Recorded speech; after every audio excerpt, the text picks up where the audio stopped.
আচ্ছা, এক্সটেম্পোরের যে ব্যাপারটা আছে সেটা হচ্ছে এটা তো আমরা পড়েছি সাধারণত এই ক্লাসে যেভাবে পড়েছিলাম যে স্পিচ উইদাউট এনি প্রিপারেশন বা প্রিভিয়াস থট, ওই যে ভোকাবুলারিটাও যখন টেকনিক করে ক্লাসে বলে দেই, এই টেকনিকটা ছিল এরকম যে ওই এক্স কে দেখে সে আসলে তার প্রিপারেশন সব ভুলে গিয়েছে, কারণ এক্স এর সাথে তো প্রতিনিয়ত দেখা হয় না, তো সে পরে অপ্রস্তুত হয়ে গিয়েছে, তো অপ্রস্তুত হয়ে কোনো একটা স্পিচ দিয়েছে, সেটাই কি extempore. Speech made without any previous thought, preparation and practice is called nothing but extempore.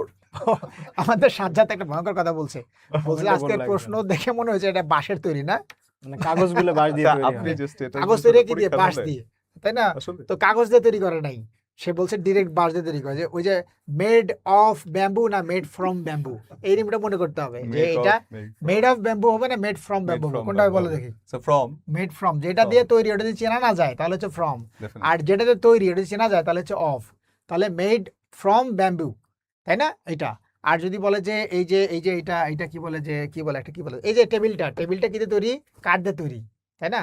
This table is made dash would, এটা কি ফ্রম না অফ? মানে ম্যাটেরিয়ালকে যদি আইডেন্টিফাই দেখা করা যায়, যায়, আইডেন্টিফাই চেনা করা গেলে যায় অফ, অফ। চেনা চেনা গেলে গেলে from, যে ম্যাটেরিয়াল দিয়ে তাহলে বানাইছে সেটা চেনা গেলে কাঠের হচ্ছে তৈরি off। টেবিল চেনাই যায়, হ্যাঁ। তাহলে সেটা কি হবে? সেটা তো অফ। অনেকে বলতে পারেন যে তাহলে সাজ্জাদের কথা কি ছিল যে এটা মানে বাঁশের তৈরি, হ্যাঁ বাঁশ, তাহলে হলে কি হবে? ফ্রম হবে।